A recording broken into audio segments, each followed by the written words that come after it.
Welcome to Have You Played, a Connecting a Game podcast that dives into the games we all love, or at times love to hate. One game at a time, we discuss what it is about these games that stay with us, the parts of play that move us, compel us to pick up the next game, and the things that made us fall in love with games in the first place. This week, we're coming to you from the moon. It's Destiny.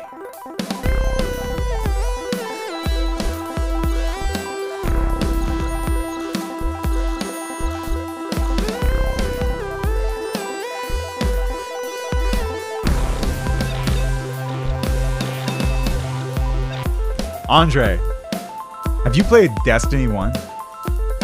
Yeah. Have I played Destiny 1?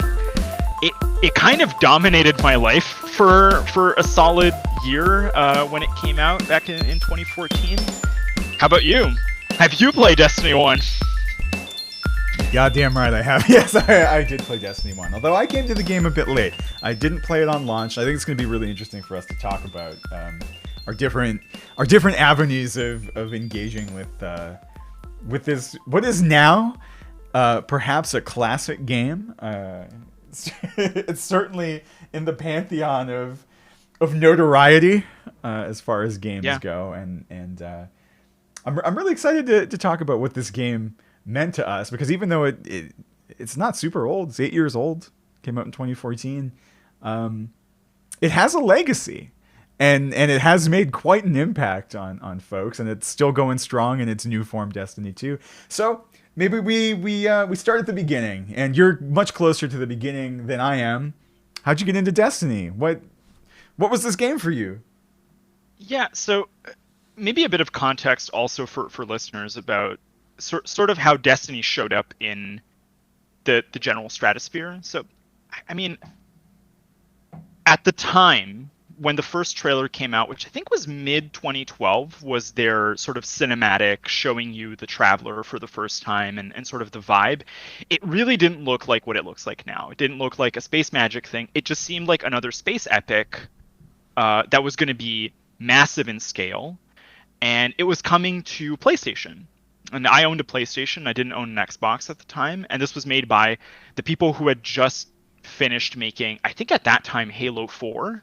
Yeah. And so Halo was this vaunted legacy franchise that had sort of determined video gaming since I think we were in secondary school, or I guess for our American listeners, that would be like late middle into early high school. Yeah, I mean, early 2000s, the original Xbox. Yeah. Halo was an institution. It still kind of is an institution, right? Yeah. And there was a lot of like, what's going to come next from the folks who made Halo? So when they showed the original trailer, right, it had like this astronaut seeing the giant, floating orb that is sort of the unknowable divine in the game that a lot of the story and mythos is organized around. And it was sort of like, oh, wow, I wonder where this is going to go. And over the next year and a half, basically leading up to Destiny 2, we got more cinematic trailers, this time with some of the characters and some of the powers. So we knew that this was going to be a shooter. We knew that there was going to be sort of a Star Wars-y, but not Star Wars feel. We knew that there were going to be these three classes, the now famous Titan, Warlock, and Hunter, and that there were going to be sub-genres of those classes.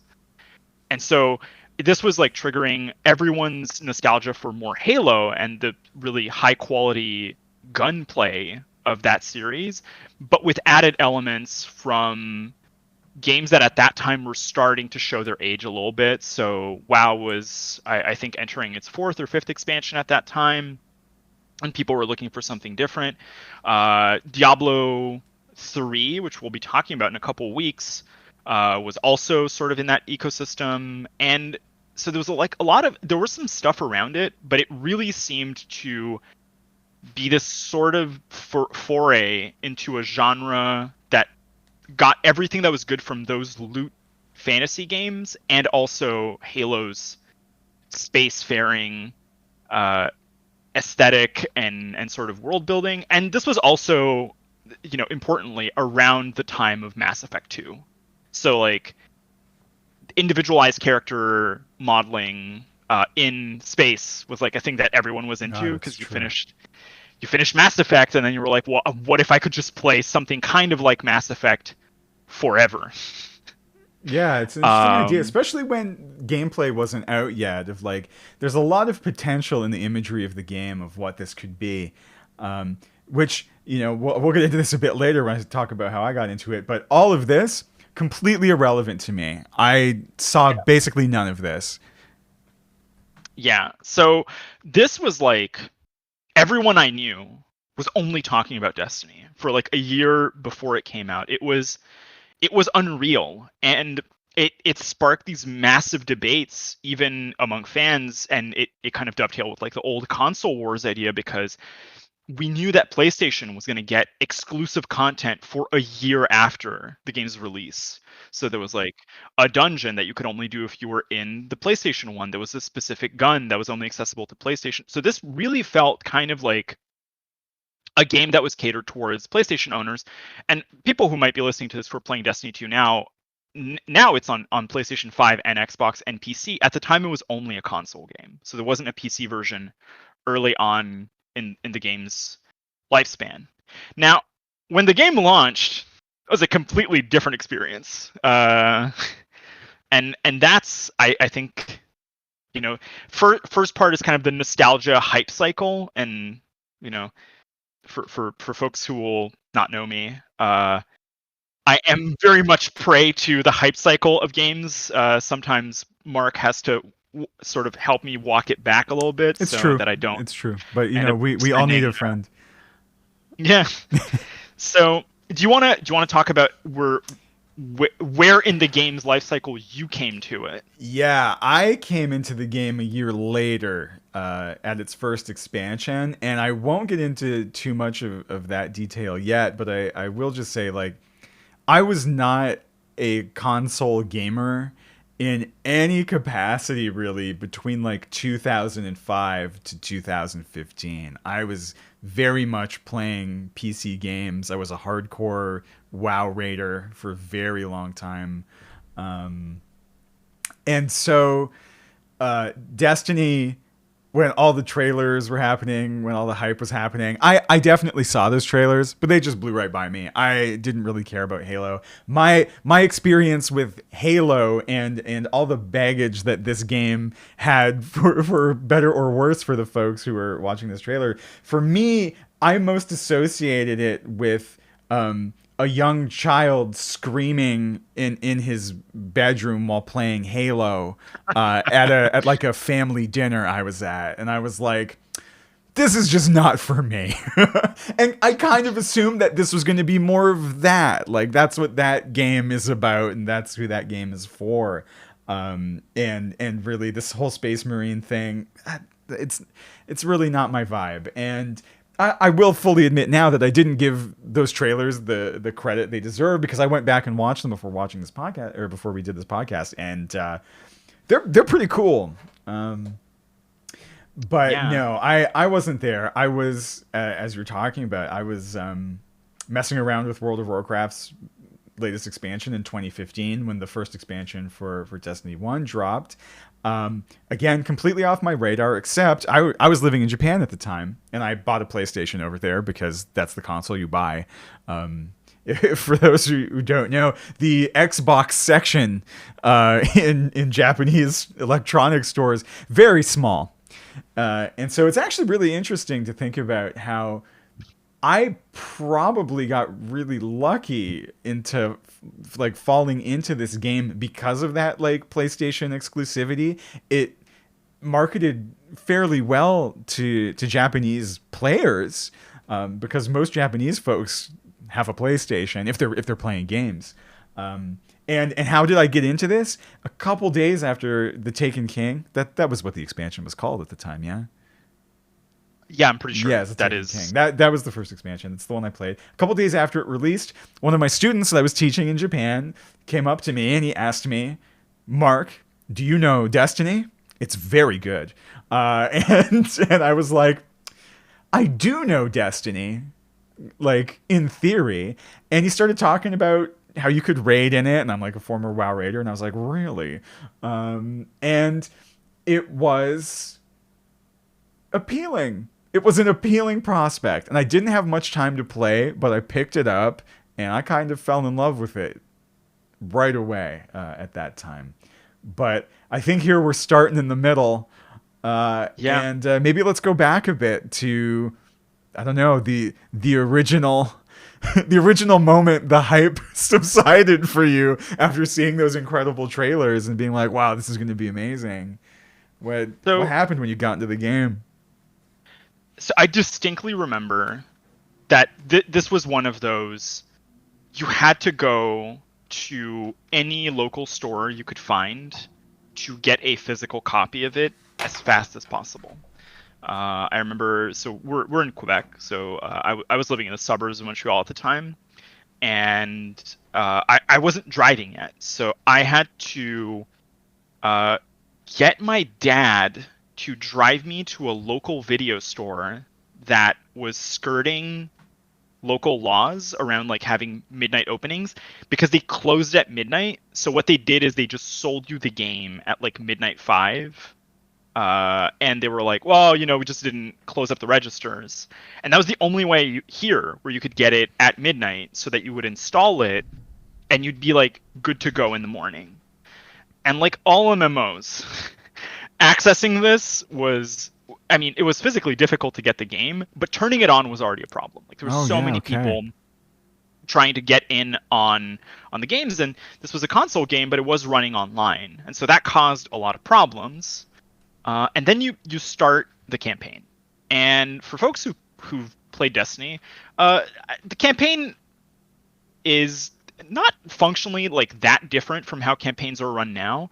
The zones that were available in the original Destiny, there was it's set in this like ruined zone in Russia called the Cosmodrome, Mm-hmm. which has sort of been imported back into Destiny 2 now as a zone. But you did some questing there, then you went to the moon, and then you went to, if I'm not mistaken, Venus first, and then Mars. And the four like zones or planets that you were on, I guess the moon's not a planet, but you know what I mean. Introduced I'm you a to like the believer in four. the moon as planet lobby. Oh, okay. This is after Flat Earth Society. We're in the. Yeah, I This think is there's more promise in moon as planet, to be honest. this is a It slippery starts slope here. to It Pluto as starts here. planet. This is the day where we cause problems. All right, please keep going. And so the game introduced you to the four antagonist like alien species in the game. So the Fallen, who are sort of like this space piratey junker faction, was on Earth. Then you got the Hive, that are like these insectoid, undead, knight and wizard themed, um, like aliens that are burrowed under the moon's crust. Yeah, they're Then you kind go of to xenomorphs Venus. mixed with space zombies mixed with like medieval theme. Yeah. They're very cool. The monster design in Destiny is really really something. Continue, please. Then you get to Venus, which is a lot. That there you meet the third species, which is like, I guess they're kind of like a really cool take on the Cybermen from Doctor Who. So they're kind of like liquid, like organic liquid inside of like cyborg machine bodies, and they terraform planets, and they like travel through time, and they're all like Greek themed. So they're called like minotaurs and harpies and hydras and cyclops characters. And the last one's like Roman legionnaire themed, and they're kind of like a space rhino people that are heavily armored, and they have like centurions and legionnaires. So it's like a really well structured mythos.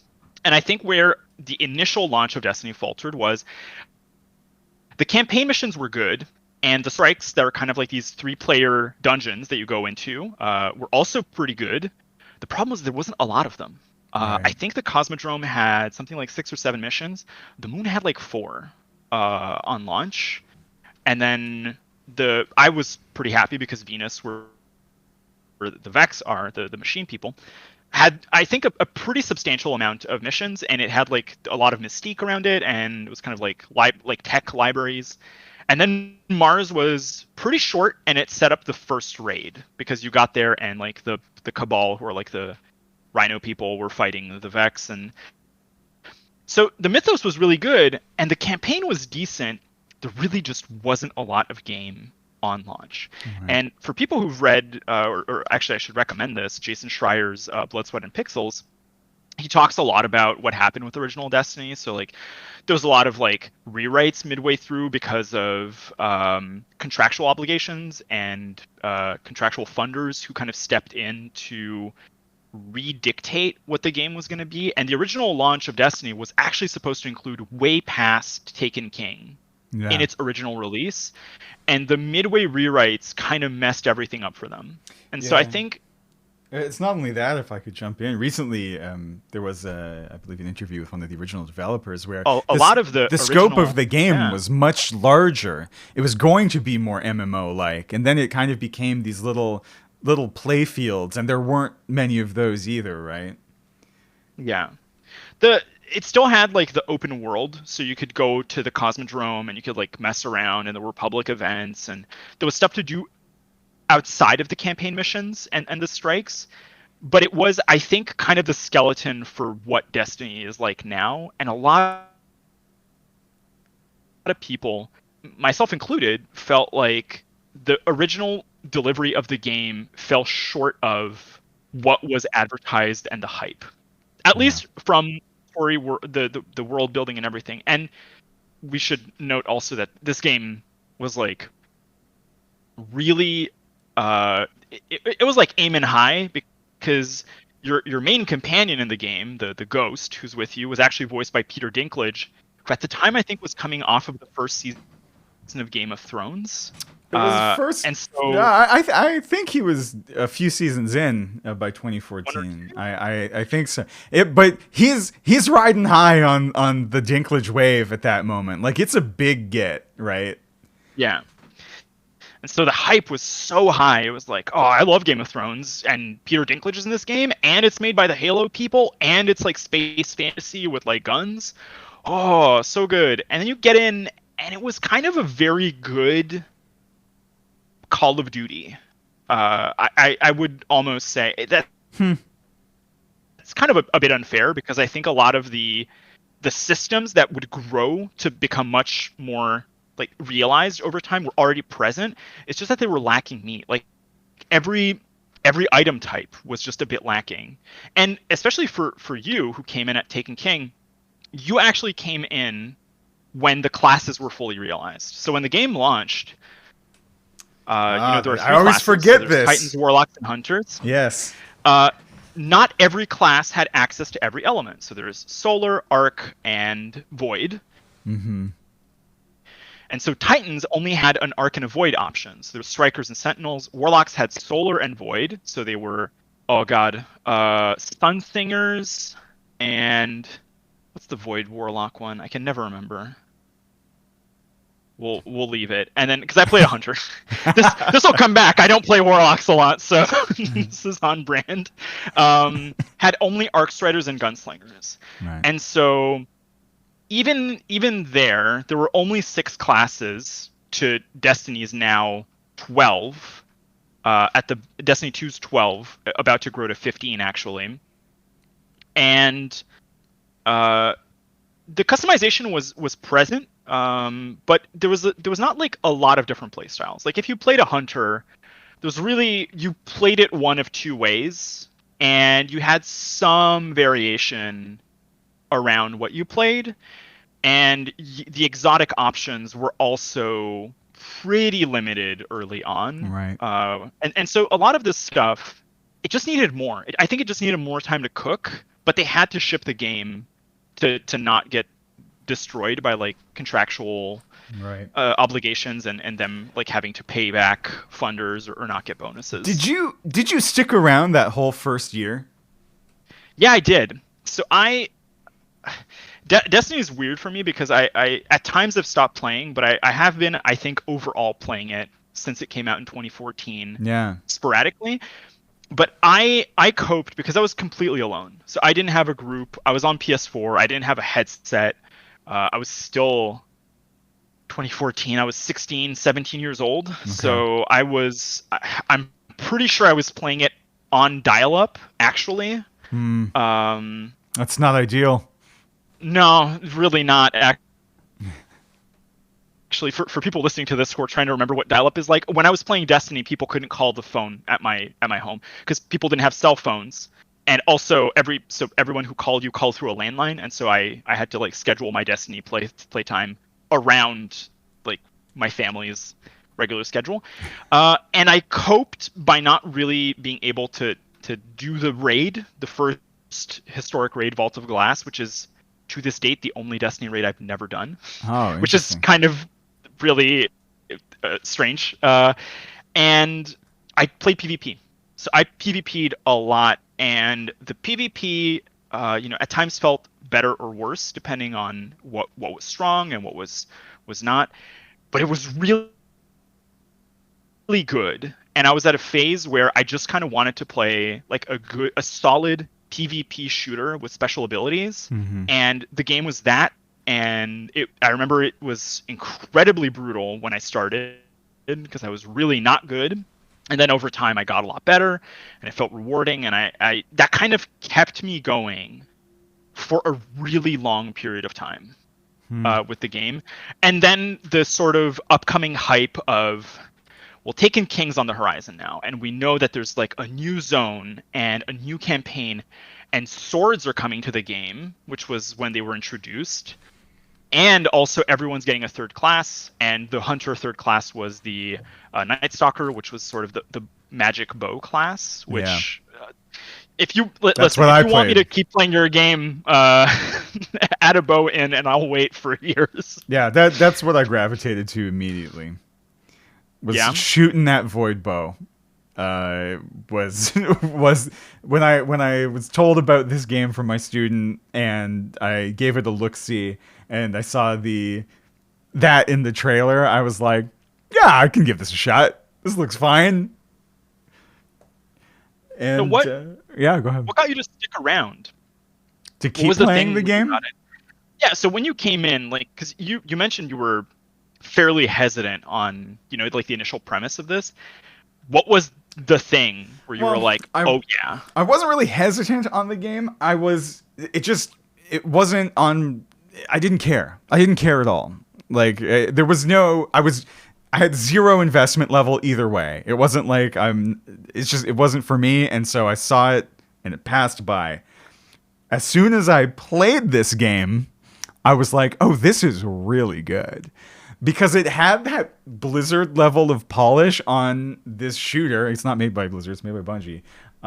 But like, this game felt really good to play immediately. I did find that some of the story stuff was a bit weird in the opening parts, but as soon as I got into the Taken King portion of the game, I was like, this is incredible. The I mean, the visuals. There is a moment in this game where you meet the bad guy of the Taken King, and you're in this completely pitch black area, and there's just a little light that illuminates the center of the screen. It's just like a drip, and then slowly this green light fills this black corridor. And when that happens, I'm in. They have me. They have me for all future products because it is such an experience if you play this in the dark, if you're really immersing yourself in it. There is nothing I felt in any game that's as like, this is a real like magical space fantasy what the hell experience. It is very cool. They do atmosphere super well, and then the gameplay is just amazing. I mean, like you said, I came in when the game was good. A lot of people tend to believe that Taken King was like the highlight of the entire franchise, and I came in with no baggage, no expectation of what this game was going to be at like the peak of their delivery of what was promised. And yeah, it was what I would qualify as a perfect experience until Uh-oh. And the entail of this is really what you said. Is I actually don't think in that initial run of the game, and maybe this still haunts the sequel to some degree, although I think to less, is that once the spectacle wears off a little bit, and you enter the loop. You know, there's the micro level gameplay loop where you're shooting enemies, you're getting loot, you're going into a raid, you're clearing a raid, you get more loot. The macro loop is doing that week to week, right? And there wasn't really much to do other than exactly that again and again. And a lot of the environments were small. The raid for Taken King was incredible, and it would be a supreme injustice to try and explain it in words. But I mean, go play the game or go watch a video of this thing, because it really is remarkable. The Oryx fight especially is just, it's masterful. It's visually stunning every time I do it. It was recently released in Destiny 2. It was the raid for Taken King at the time, and it still blows me away how cool it is. It holds up for sure. It was amazing in 2015. It's amazing in 2022.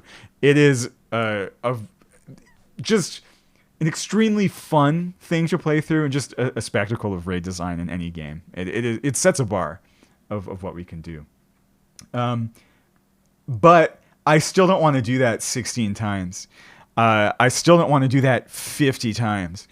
And there was a real lack of diversity of activities in the game. Yeah. That I still feel in Destiny 2. They've done it a little better with the seasonal model now, but yeah, that's where it ran its course for me.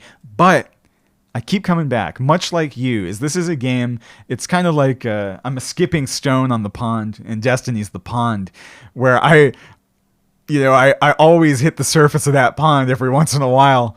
And maybe one day I'll fall into the water, or maybe I'll just get off the surface and land on the shore on the other side and never touch it again. But it's something I always keep coming back to. So maybe a good way to contextualize this is also we kind of skipped from default Destiny 1 to Taken King, and there's there's a way to narrativize that. So actually, Destiny 1 came out, and there were 2 smaller DLCs that kind of were there to tide people over until Taken King. And then after Taken King, there was something let's say, the first 2 DLCs are kind of 25% or 15% of the original game. Taken King is closer to 50 to 60% of the original game. It was very big.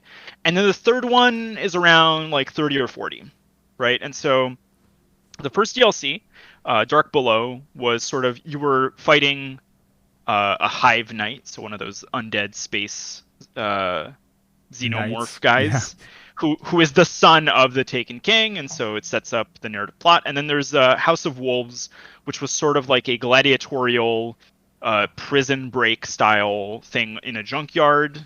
And then Taken King was enormous. And then the third DLC, which I was semi around for but didn't stick with a lot, was Rise of Iron, which featured a sort of Stargate SG-1 replicators, liquid metal aesthetic, and stuff was going right with that. So, if I split things up, because you mentioned the lack of activities, right? The base game actually had only 6 strikes and 1 raid. And so that means there was the campaign, which once you were done, you were kind of done with. There were some overworld activities that were not very rewarding, especially early on when farming unique weapons was a really repetitive affair. Right. And I can talk about that in a sec with the infamous loot cave. And so there were really only 6 strikes and a raid that you could do once a week. And that was pretty much it for, I want to say, a year and change. And then Dark Below, so the first DLC, adds 1 or 2 dungeons and the smaller raid. And House of Wolves only had a dungeon. Strikes. So realistically, by the time Sorry, strikes, because now Yeah. there are dungeons. Yeah. I constantly forget that. And then Taken King added, I think, 4 strikes and a raid. And so, pre Forsaken King or Taken King, um, you have like 7 activities. At the height, you have like 10, and then all of a sudden you have 16. And even then, it's way less than the sequel has Yeah. now, right?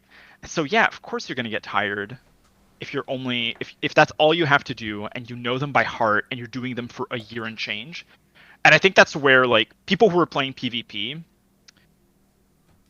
has a way of sorting itself out over time. Like if there's like some amount of balancing, it has a lot of longevity. Like you can play it for a really long time, and it can sort of be a band-aid to a game that's lacking in content.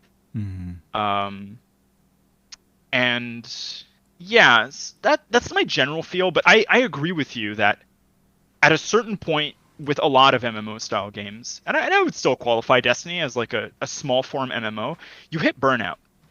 Like there's a moment where it becomes untenable to keep playing the same thing over and over, especially when new games are coming out, Yeah. different kinds of games.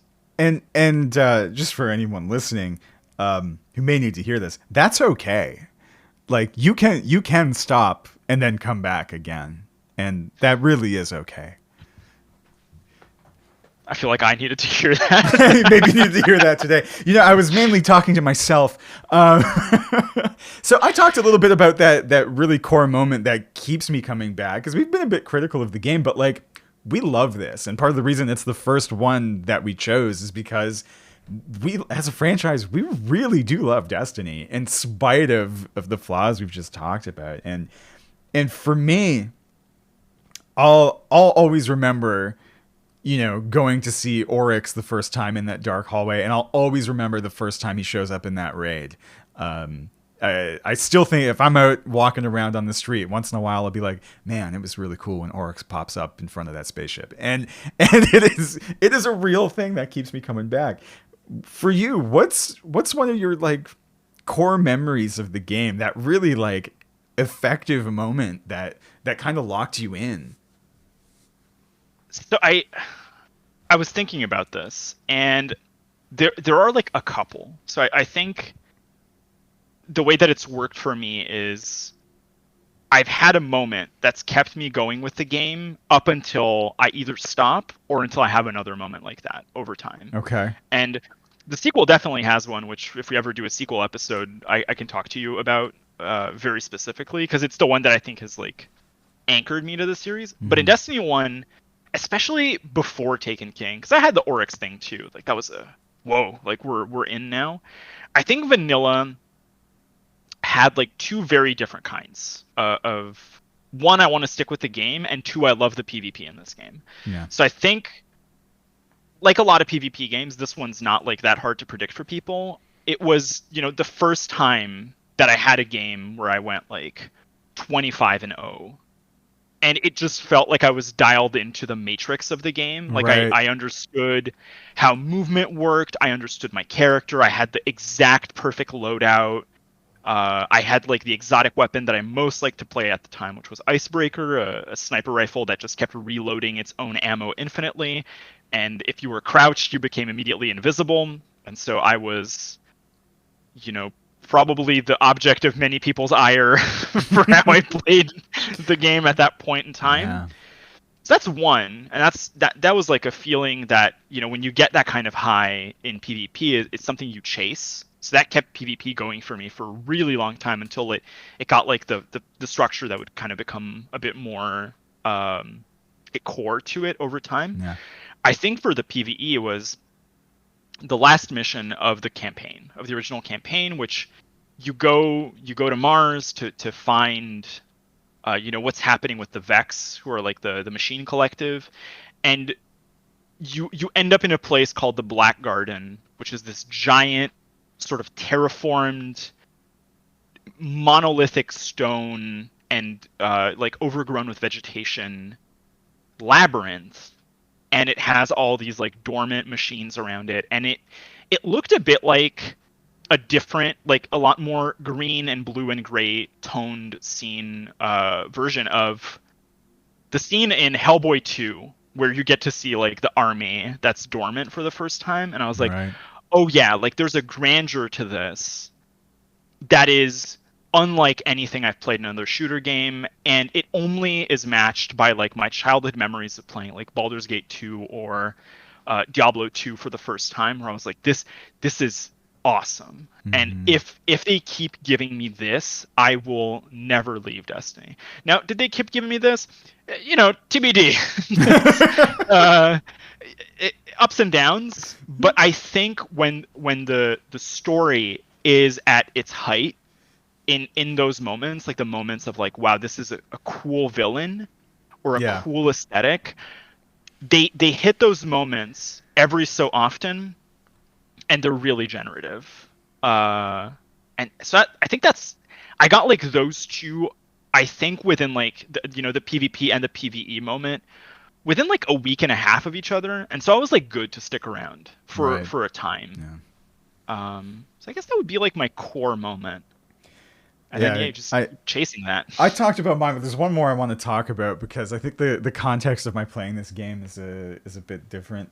So I talked about the raid, but I was in Japan playing this, and I mean it's an online game, and you kind of get randomly match made with folks, and it's seamless where you'll load into a zone, and there will be other folks running around if you're out in one of these open world zones.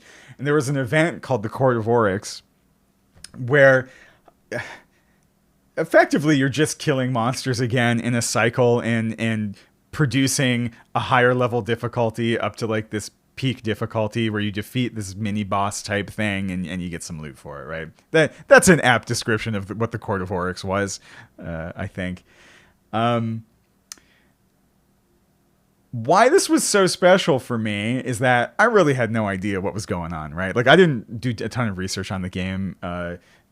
Destiny really has been, as a franchise, something I want to hop into without overplaying it, without really diving into the meta or like what are the activities. I don't need to know everything about this game to enjoy it, and that's part of why I like it, I think. But also that means I really don't know what the hell I'm doing. And I was hanging out playing this game on a little chair on a tatami mat floor in front of like a waist high level TV screen, and there were some folks I was playing with, just randomly match made, and they kind of held my hand in like the friendliest way. And I'm used to World of Warcraft. I was used to all the MMOs that came out in the wake of World of Warcraft, where, the WoW diaspora would move from WoW to game to game to game. And the culture really was the same. And it was not, and still is not, the most helpful or friendly space. And I approached this thing with apprehension as I walk up to these gentlemen who were doing this activity. And I just hop in, and the way they started moving their characters is they would turn their bodies to point to like the different things I was supposed to do. Like, I don't know, you had to grab like a ball and move it somewhere. And they weren't just doing it all for me. They were like, hey, this is how you do it. Because they could tell I didn't know what the hell I was doing. And right there, I was like, I didn't know if it was Destiny, the game. I didn't know if it's because I was being match made with other folks who were playing in Japan, because I couldn't tell. There's really no way to tell. But there was something special in the way the social interaction was unfolding in this space that made me go like, whoa, it can be different. And that's kind of what locked me in. It was that interesting, like, we're not really communicating through words. We're not being explicit with what we're saying, but we're going to play this game in a way that's maybe just a bit different. Oh, thought that was cool. Yeah. And now we have emotes to do that. That's right. Now we have emotes to communicate. They are all memes. We have distilled that magic moment of emergent communication in a limited communication game into me sprinkling salt around the battlefield when I shoot you in the face. For better or worse, that's where we are. Yeah. So in this podcast, as it's the first one, we have segments, and we're going to do a couple segments to talk a little bit about the game. Which segment would you like to do, Andre? I'll let you pick.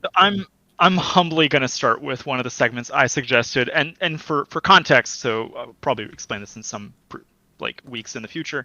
I titled this segment "Too Much Raisin, Not Enough Bran." And for listeners, if you've ever had Raisin Bran, you know that your greatest hope is that there's an adequate raisin to Bran ratio, and you keep hoping that there's always going to be more raisins until you finally hit like that last bowl where all the raisins are just in like one sitting, and it's just too much. And so it really is kind of like a too much of a good thing, or sort of an imbalanced thing.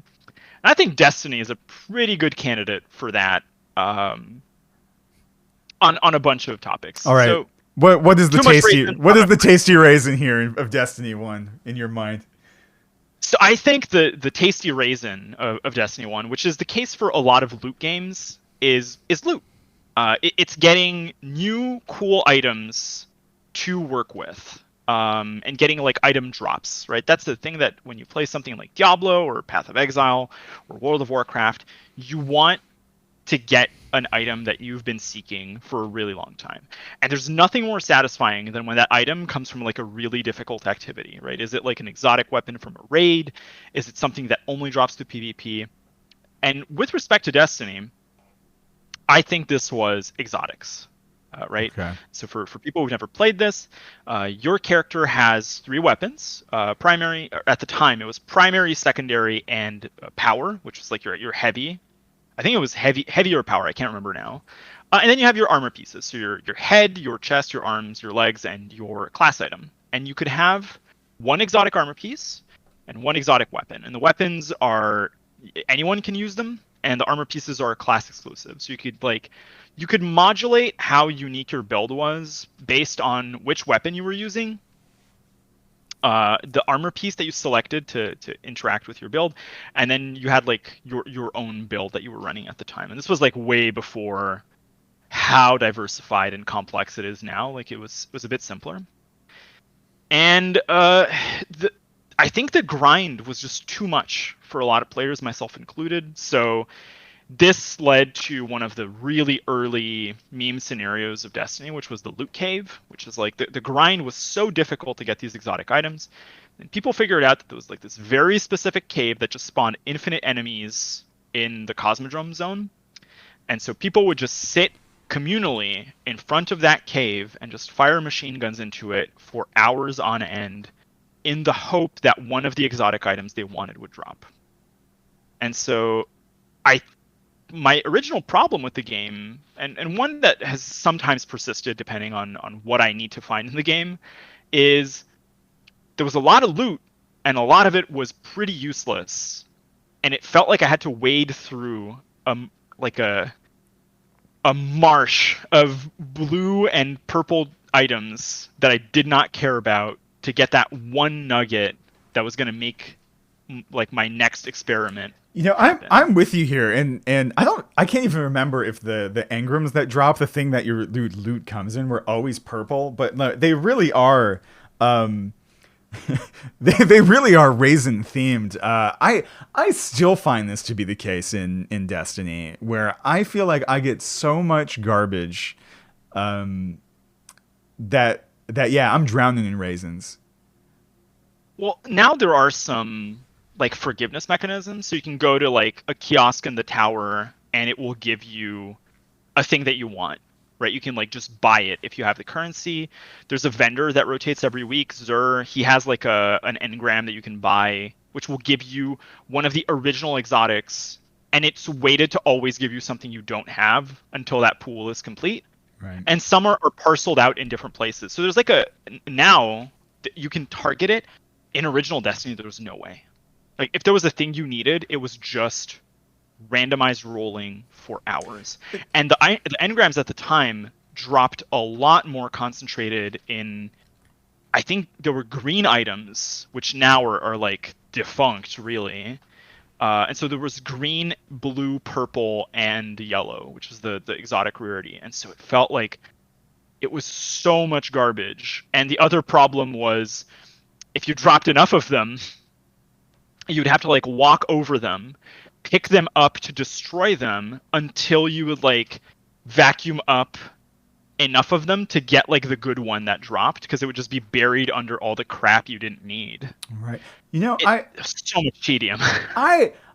Earlier I said that I think I stopped because you were just doing the same activities again and again. Maybe there was this subliminal thing of like the rewards weren't great either for most of the things you were doing, unless you were really doing them again and again and again. Yeah.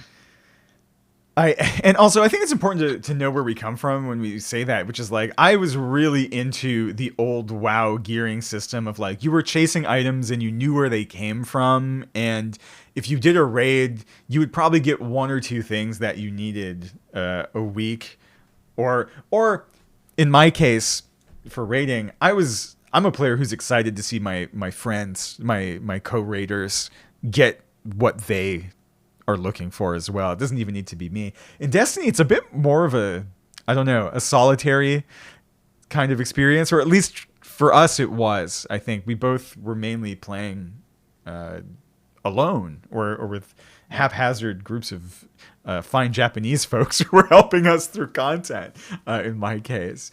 And so that, yeah, it really changes the way the gear kind of, I don't know, connects you to the game, I think. Became frustrating or tedious instead of like, oh, that's cool.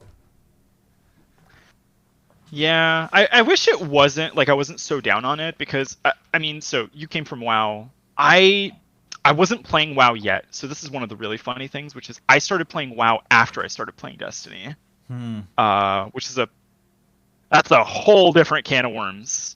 Actually, no, I started playing before, but I came back to it. Sorry. Right. But I think like the game that has oriented the way that I play a lot of games, the duo is like Baldur's Gate, where some stuff is random, but a lot of stuff is fixed. It's like, you know, that like X quest will give you a specific item or weapon or whatever. And then Diablo, where everything is completely random with like, one or two exceptions. So I was like pretty used to randomized drops. It just felt like the way that people broke open the loot system made it very tedious. And I think if I was just playing PvE, it would have been like less bad, but I was playing PvP. And so I was running into people who were also farming items the same way. And so very quickly, everyone had like really good loadouts. Right. Because if I was just playing by myself, I probably wouldn't have forced it that hard. But when you went into PvP and you ran into everyone with exotic weapons that were very good early on, yeah, you can't really compete with subpar loadouts. No. Now I think the game is very different, but at the time it felt kind of like a necessity if you wanted to have a good time. All right. Maybe we move on to the next segment. We got too many raisins. Change my mind, Andrei. Forsaken should have been playable out of the gate. Oh. So what we're talking about here is one of the enemy factions of this game is the Forsaken. They're this robot-loving collective with 4 arms and, the Fallen. The Fallen. Not the Forsaken. The Fallen. I apologize. The Fallen should have been playable right out of the gate. Yeah. So this is the thing where it's unclear where the series is going now, but I wouldn't be surprised if in a year or two we heard about like different playable character races. So by default, the game only has human, awoken, which are kind of like your space elf equivalent, and exo, which are like robots. I mean, you don't really notice a lot of this stuff underneath all the armor and whatever. But yeah, that part never really went anywhere. Like the personal customization stuff and all those options. So if you're asking me to change your mind on this, like let me qualify my position on this. Coming from a lot of games that have a lot of different playable character races, factions, ancestries, I really struggled with the fact that everybody kind of looked the same, and I still do in Destiny. Yeah, to quote my partner on this, why even customize if you don't get to see it kind Yeah. of vibe. Okay, so if I'm trying to convince you that they should not have been playable originally, my argument would be this. Mm-hmm. I think that if there was one place to sacrifice production time, it's probably that one. Unfortunate as it is, I'm, you know, I have my own biases. I'm not like the most customize your character person generally, and I think we got shaders and the player card, like the emblems and all this, as sort of an access to customize characters. Yeah. In compensation for not being able to really, show off like your hairstyle or like the face markings you had or the kind of robot antenna and all this stuff. I do think there's a version of this game where specific classes were limited to these kind of like alien species or whatever, and that there would have been weapons or archetypes that are tied to them. That would be really cool. I think it's just too much design to do, and I think I think it's like a necessary evil that's the part that got like the most underdeveloped, and that remains, I think, the most underdeveloped to now, to like when we're recording this in 2022. I don't know what's coming up as an announcement in like February 2023. Things might change. Yeah, this is an interesting part of like the entire legacy of Destiny as a franchise, where when I came back to the game recently, I was like, wow, you still can't be these folks? Really? But again, yeah. I do love some customizable flavor in my game, and I understand that's not the most important part of the game. It's not the thing that keeps you around, I don't think, and I don't begrudge the developers for having to make those kinds of concessions, but it's one of those things that has always contributed to the feeling of Destiny being, in my view, coming from MMOs and RPGs generally, is feeling a bit shallow even still, of like... Yeah. I think there's just a few layers of depth that could be added here. It's like Destiny's a bunch of pancakes, but there's no syrup on the plate, you know? There's nothing to dip the pancakes into. It's just the pancakes is where I'm at. Am I a unsyruped waffle like pancake enjoyer in this scenario? Yeah. You just need the pat of butter. You need the nice exotic, and you're good and you're happy. Yeah. No, I understand, and I'm constantly confronted, like whenever there's a cutscene where my character doesn't have like their helmet or something on, how horrendous my character looks. Yeah. What I thought was cool in 2014 that I then imported into Destiny 2, I don't feel is cool 8 years later. But that's sometimes you get stuck with an avatar or a player tag. That's unfortunate for a decade. That said, to Destiny's credit, especially now as we moved on to Destiny 2, the variety of shaders are quite good. There are several purple and pink shaders that are quite expressive, and I appreciate that as an option in the game for sure. And we'll talk about this when we do a Destiny 2 episode, but thank God they went back to the system where you could just apply the shaders and you don't have to like consume them, because for a while you had to do that right at the beginning of 2. Yeah. Which was hell on earth for everyone who wanted to customize. You just had like the clown armor. All right, Andrei. Okay, my turn. I think we got time for one final segment. This is gonna be our last segment, I think. Well, I have a change my mind. Oh, you do? Okay, well let's litigate this. So I mentioned this at the top, but I play hunters, and I kind of only play hunters. Yeah. So my change my mind for you, Titans I can kind of stomach. Warlocks do nothing for me. You want me to change your mind? Make Warlock appealing to me as a player. Okay. Change my mind. All right.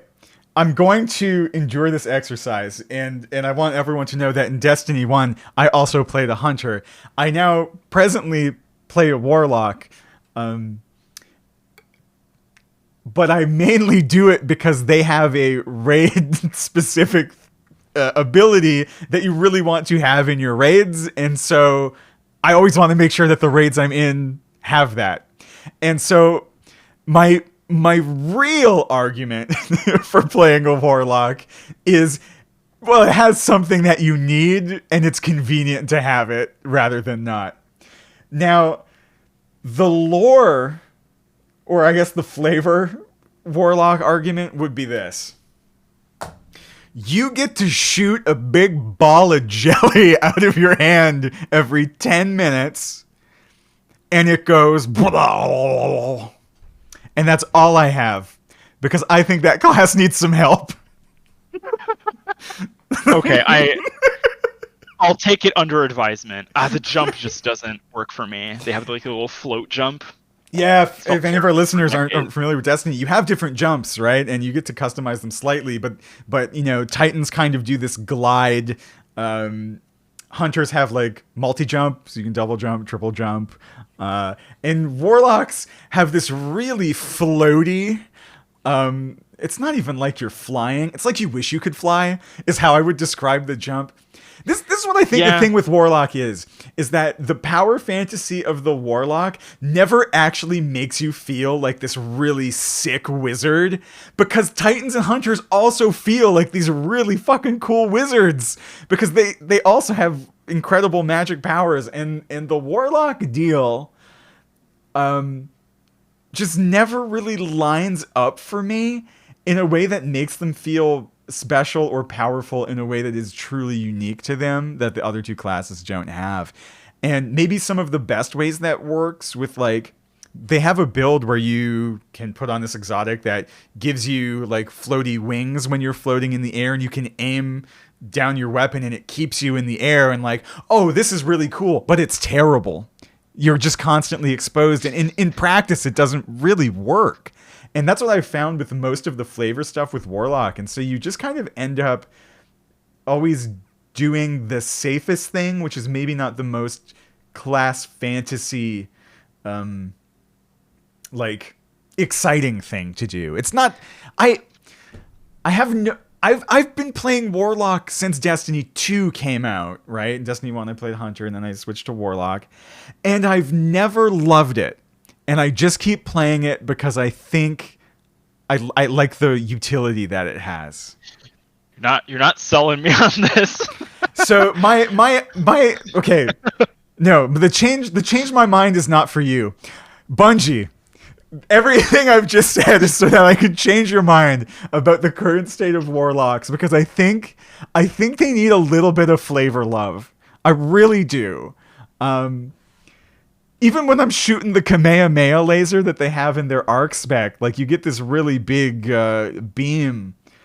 I don't know.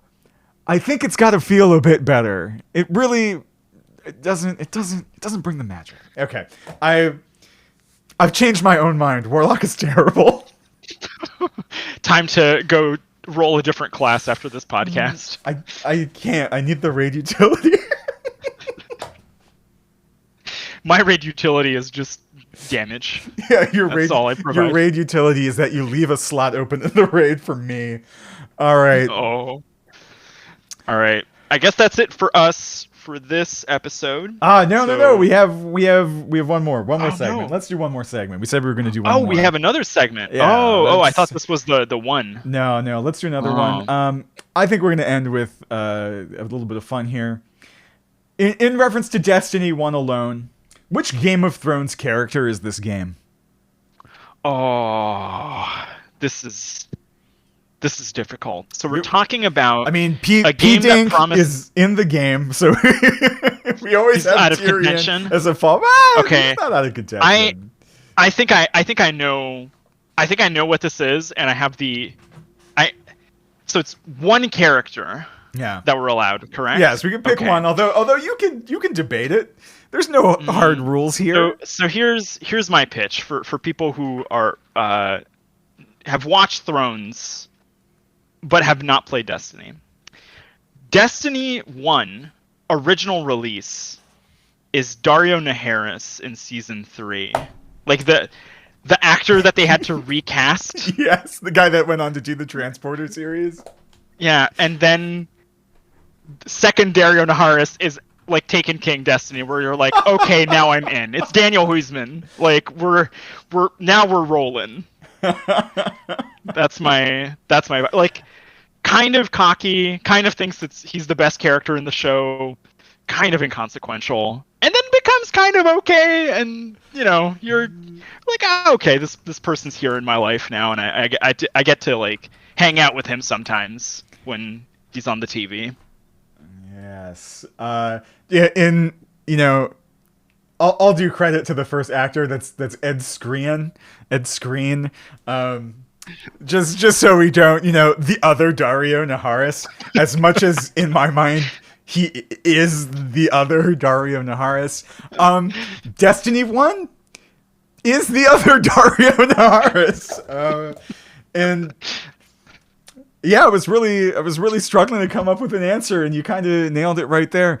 So, I mean, on that note, we have played Destiny 1, and it was Dario Naharis. Not terrible, very compelling, but it has certainly gotten better. Yeah. And I think for folks listening to this, our next episode, so the next one that we're going to be talking about is your first Pokemon? Yeah, our first Pokemon game. That's what's coming up next. So we'll see you next time on the next CTG podcast. Have you played? Bye. Bye-bye.